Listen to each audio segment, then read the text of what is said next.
салом айзин навони гироми, наши навбати барномаи ахборро манзури шумо мегардонем.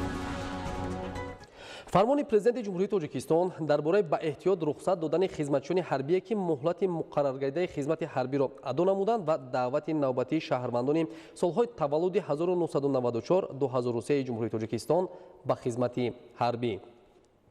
мутобиқи моддаи 7 қонуни ҷумҳурии тоҷикистон дар бораи мудофиа фармон медиҳам.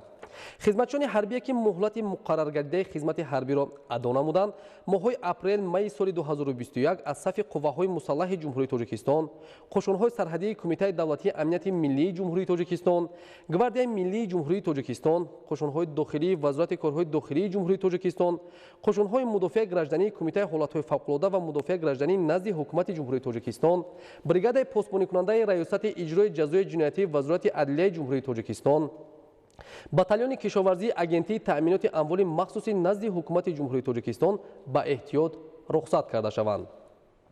моҳҳои апрел-майи соли 2021 шаҳрвандони ҷинси марди то рӯзи даъват ба синни 18 расида, инчунин шаҳрвандони синни калонтари ҷумҳурии тоҷикистон ки ҳуқуқи ба таъхир андохтани муҳлати даъват ё озод будан аз даъват ба хизмати ҳарбиро надоранд, барои хизмат ба сафи қувваҳои мусаллаҳи ҷумҳурии тоҷикистон, қошонҳои сарҳадии кумитаи давлатии амнияти миллии ҷумҳурии тоҷикистон, гвардияи миллии ҷумҳурии тоҷикистон, қошонҳои дохилии вазорати корҳои дохилии ҷумҳурии тоҷикистон, қошонҳои мудофиаи граждании кумитаи ҳолатҳои фавқулода ва мудофиаи гражданӣ назди ҳукумати ҷумҳурии тоҷикистон, бригадаи постбоникунандаи раёсати иҷрои ҷазои ҷиноятии вазорати адлияи ҷумҳурии тоҷикистон, батальони кишоварзии агентии таъминоти амволи махсуси назди ҳукумати ҷумҳурии тоҷикистон даъват карда шаванд. вазорати мудофиаи ҷумҳурии тоҷикистон, раисони комиссияи даъватии вилояти мухтори кӯҳистони Бадахшон, вилоятҳо, шаҳри Душанбе ва шаҳру ноҳияҳо бо иштироки намояндагони мақомоти амният ва корҳои дохилӣ даъвати шаҳрвандонро аз ҳисоби интихоби дақиқи даъватшавандагон ба қошонҳои сарҳадӣ, гвардияи миллӣ ва қисмҳои ҳарбии таъиноти махсус бо дар назардошти хусусиятҳои хоси хизмат дар ин воҳидҳо ва дар навбати аввал пуррагардонии онҳо амалӣ намоянд. раисони шаҳру ноҳияҳо бо дарки масъулият якҷо бо комиссариятҳои ҳарбӣ барои амалӣ намудани муқаррароти моддаи 34 қонуни ҷумҳурии тоҷикистон дар бораи ӯҳдадории ҳарбӣ ва хизмати ҳарбӣ даъвати муташаккилонаи шаҳрвандонро ба хизмати ҳарбӣ ба роҳ монанд.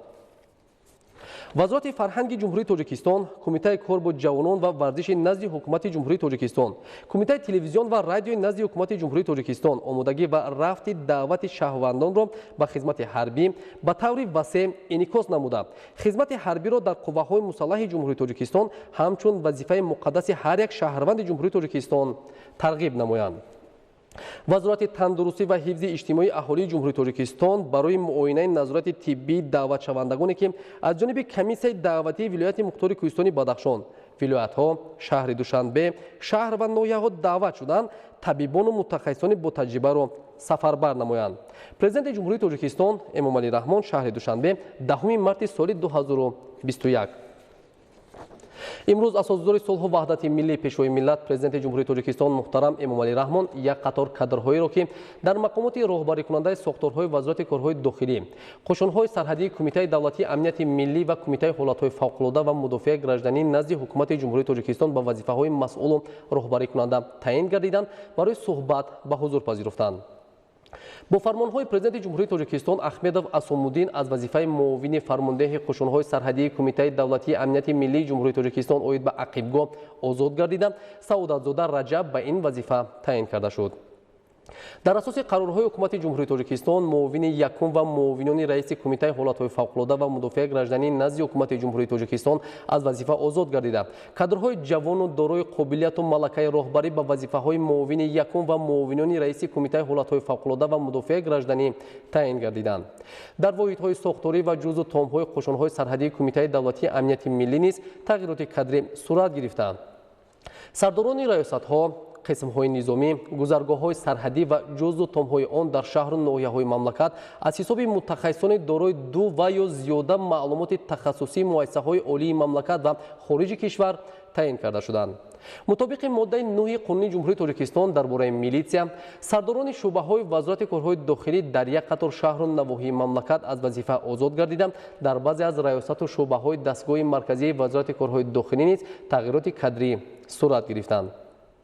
пешвои миллат зимни суҳбат таваҷҷӯҳи асосиро ба бозомӯзӣ, такмили ихтисос, забондонӣ, таъмини волояти қонун, ҳифзи манфиатҳои давлату миллат, таъмини тартиботи ҷамъиятӣ, оромиву субот, мубориза алайҳи ҳама гуна қонуншиканӣ, алалхусус қочоқи маводи мухаддир ва молу маҳсулот тавассути сарҳади давлатӣ равона намуда, изҳори умедворӣ намуданд ки кадрҳои далеру ҷасур, ватандӯсту содиқ ба давлату миллат метавонанд аз уҳдаи масъулият ва вазифаҳои ба дӯш доштаашон бароянд. дар мулоқот инчунин як қатор камбудиҳо аз сохторҳои зикршуда ёдовар гардида, ба роҳбарони сохторҳо барои рафъи камбудиҳо дастурҳои мушаххас дода шуданд. фармони президенти ҷумҳурии Тоҷикистон дар бораи аз вазифаи муовини фармондеҳи қушунҳои сарҳадии Кумитаи давлатии амнияти миллии ҷумҳурии Тоҷикистон оид ба ақибгоҳ озод намудани Ахмедов. мутобиқи моддаи 69 Конститутсияи ҷумҳурии Тоҷикистон фармон медиҳам. Ахмедов Асомиддин Хотамович бо сабаби ба кори дигар гузаштан аз вазифаи муовини фармондеҳи қушунҳои сарҳадии Кумитаи давлатии амнияти миллии ҷумҳурии Тоҷикистон оид ба ақибгоҳ озод карда шавад. Президенти ҷумҳурии Тоҷикистон Эмомалӣ Раҳмон шаҳри Душанбе 10 марти соли 2021. фармони президенти ҷумҳурии Тоҷикистон дар бораи муовини фармондеҳи қушунҳои сарҳадии Кумитаи давлатии амнияти миллии ҷумҳурии Тоҷикистон оид ба ақибгоҳ таъин намудани Саодатзода. мутобиқи моддаи 69 Конститутсияи ҷумҳурии Тоҷикистон фармон медиҳам. Саодатзода Раҷаб Маҳмадшоҳ, муовини фармондеҳи қушунҳои сарҳадии Кумитаи давлатии амнияти миллии ҷумҳурии Тоҷикистон оид ба ақибгоҳ таъин карда шавад. Президенти ҷумҳурии Тоҷикистон Эмомалӣ Раҳмон шаҳри Душанбе 10 марти соли 2021. қарори ҳукумати ҷумҳурии Тоҷикистон аз 10 марти соли 2021 дар бораи аз вазифаи муовини якуми раиси Кумитаи ҳолатҳои фавқулода ва мудофиаи гражданӣ назди ҳукумати ҷумҳурии Тоҷикистон озод намудани шоҳиён. ҳукумати ҷумҳурии Тоҷикистон қарор мекунад шоҳиён Рустам Мирзохоҷа бо сабаби ба кори дигар гузаштан аз вазифаи муовини якуми раиси Кумитаи ҳолатҳои фавқулода ва мудофиаи гражданӣ назди ҳукумати ҷумҳурии Тоҷикистон озод карда шавад. раиси ҳукумати ҷумҳурии Тоҷикистон Эмомалӣ Раҳмон. қарори ҳукумати ҷумҳурии Тоҷикистон аз 10 марти соли 2021 дар бораи аз вазифаи муовини раиси Кумитаи ҳолатҳои фавқулода ва мудофиаи гражданӣ назди ҳукумати ҷумҳурии Тоҷикистон озод намудани Маҳмадзода. ҳукумати ҷумҳурии Тоҷикистон қарор мекунад Маҳмадзода Ҷамшед Бобохон бо сабаби ба кори дигар гузаштан аз вазифаи муовини раиси Кумитаи ҳолатҳои фавқулода ва мудофиаи гражданӣ назди ҳукумати ҷумҳурии Тоҷикистон озод карда шавад. раиси ҳукумати ҷумҳурии Тоҷикистон Эмомалӣ Раҳмон. қарори ҳукумати ҷумҳурии Тоҷикистон аз 10 марти соли 2021 дар бораи аз вазифаи муовини раиси Кумитаи ҳолатҳои фавқулода ва мудофиаи гражданӣ назди ҳукумати ҷумҳурии Тоҷикистон озод намудани Салимзода. ҳукумати ҷумҳурии Тоҷикистон қарор мекунад Салимзода Муҳаммаҷон Масеҳҷон бо сабаби ба кори дигар гузаштан аз вазифаи муовини раиси Кумитаи ҳолатҳои фавқулода ва мудофиаи гражданӣ назди ҳукумати ҷумҳурии Тоҷикистон озод карда шавад. раиси ҳукумати ҷумҳурии Тоҷикистон Эмомалӣ Раҳмон. қарори ҳукумати ҷумҳурии Тоҷикистон аз 10 марти соли 2021 дар бораи муовини якуми раиси Кумитаи ҳолатҳои фавқулода ва мудофиаи гражданӣ назди ҳукумати ҷумҳурии Тоҷикистон таъин намудани Латифзода. ҳукумати ҷумҳурии Тоҷикистон қарор мекунад Латифзода Хотамшоҳ Латиф муовини якуми раиси Кумитаи ҳолатҳои фавқулода ва мудофиаи гражданӣ назди ҳукумати ҷумҳурии Тоҷикистон таъин карда шавад. раиси ҳукумати ҷумҳурии Тоҷикистон Эмомалӣ Раҳмон. қарори ҳукумати ҷумҳурии Тоҷикистон аз 10 марти соли 2021 дар бораи муовини раиси Кумитаи ҳолатҳои фавқулода ва мудофиаи гражданӣ назди ҳукумати ҷумҳурии Тоҷикистон таъин намудани Иброҳимзода. ҳукумати ҷумҳурии Тоҷикистон қарор мекунад Иброҳимзода Имомалӣ Набибулло муовини раиси Кумитаи ҳолатҳои фавқулода ва мудофиаи гражданӣ назди ҳукумати ҷумҳурии Тоҷикистон таъин карда шавад. раиси ҳукумати ҷумҳурии Тоҷикистон Эмомалӣ Раҳмон. қарори ҳукумати ҷумҳурии Тоҷикистон аз 10 марти соли 2021 дар бораи муовини раиси Кумитаи ҳолатҳои фавқулода ва мудофиаи гражданӣ назди ҳукумати ҷумҳурии Тоҷикистон таъин намудани Исозода. ҳукумати ҷумҳурии Тоҷикистон қарор мекунад Исозода Сулаймон Умар муовини раиси Кумитаи ҳолатҳои фавқулода ва мудофиаи гражданӣ назди ҳукумати ҷумҳурии Тоҷикистон таъин карда шавад. раиси ҳукумати ҷумҳурии Тоҷикистон Эмомалӣ Раҳмон. шарҳи мавзӯи дигар. дар поёми президенти ҷумҳурии Тоҷикистон ба Маҷлиси Олии Ҷумҳурии Тоҷикистон ба рушди соҳаи маориф ва омӯзиши илмҳои муосир таваҷҷӯҳи хоса зоҳир гардид. аз ҷумла аз ҷониби президенти ҷумҳурии Тоҷикистон пешниҳод карда шуд ки бо мақсади дастгирии давлатӣ ва тақвияти вазъи иҷтимоии донишҷӯёну магистрҳо ва аспиранту докторантҳо стипендияи онҳо аз 1 сентябри соли 2021 ба андозаи 30% зиёд карда шавад. идомаи мавзӯъ дар гузориши Зулфия Раҳимзода. маориф ҳамчун соҳаи пешбаранда ва калидӣ дар сиёсати ҳукумати ҷумҳурии тоҷикистон дониста шуда, дар паёми навбатии президенти ҷумҳурии тоҷикистон ба маҷлиси олии ҷумҳурии тоҷикистон низ мавқеи меҳвариро ишғол намуда буд. дастгирӣ ва ҳавасмандсозии навбатие ки аз ҷониби президенти ҷумҳурии тоҷикистон нисбат ба донишҷӯёну магистрантон, аспиранту докторантҳо зоҳир карда шуд, ин аз 1 сентябри соли 2021 ба андозаи 30% зиёд намудани стипендияи олимону муҳаққиқони ҷавон мебошад. дастовардие ки албатта дар соҳаи илму маориф аст, ин барои муҳаққиқон, донишҷӯён, аспирантон, докторантон мебошад ки ҳамасола аз мадди назари давлату ҳукумати ҷумҳурии тоҷикистон роҳбари давлат дур нест, ин зиёд кардани стипендияи онҳо мебошад ки албатта яке аз нуқтаҳои паёми президент ба маҷлиси олии ҷумҳурии тоҷикистон ироа гардид ки аз 1 сентябри соли 2021 ба маблағи 30% стипендияи донишҷӯён, магистрантон, докторантон ва дигар муҳаққиқон албатта зиёд карда шавад ки ман фикр мекунам ин хурсандии беҳаду канори донишҷӯёну муҳаққиқони муассисаҳои олии кишварро дар бар мегирад. иқдом кардани чунин дастгирӣ нисбат ба олимони ҷавон дар шароите ки паёмадҳои вазъи эпидемиологии ҷаҳон ба иқтисодиёти тамоми давлатҳо таъсир расонидааст, арзиши хеле баланд дорад. он муҳаққиқону донишҷӯёну махсус зарур аст ки имрӯз ба хотири як дастгирии маънавию молиявӣ ки дар оилаи онҳо ба вуҷуд меояд, дар худи онҳо ба вуҷуд меояд, бояд масъулият ҳис kunанд.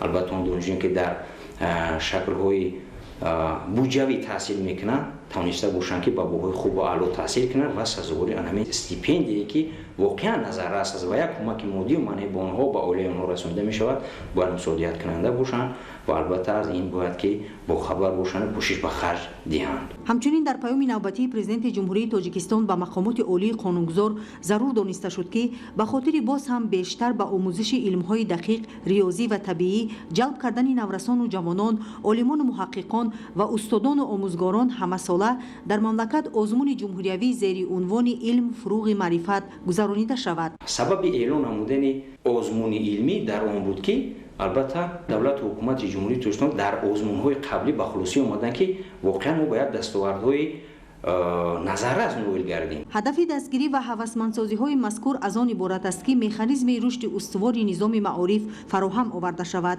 чунки пешрафти кулли соҳаҳои ҳаёти ҷомеа аз сатҳи рушди маориф вобастагии зич дорад. зульфия раҳимзода, меҳрӯзи ҷумъа, фирӯзи мусо, ахбор. дар 2 моҳи соли 2021 нақшаи ҷамъоварии ҳаққи истифодаи барқ дар шабакаҳои барқи шаҳри Бохтар қариб ба 80% расонида шуд ки нисбат ба ҳамин давраи соли гузашта 70% зиёд аст. гузориши хабарнигори мо аз вилояти Хатлон. сарфакорӣ дар истифодаи нерӯи барқ омили беҳтарини пешгирӣ аз талафёбӣ ва сари вақт пардохт намудани ҳаққи истифодаи барқ дониста мешавад. ҳамин омилҳо муҷиб шуд ки дар 2 моҳи аввали соли равон шабакаҳои барқи шаҳри Бохтар ҳаққи истифодаи барқро дар қиёс бо солҳои гузашта бештар ҷамъоварӣ карда иқтисодиёти хонаводаро сарфа намуданд.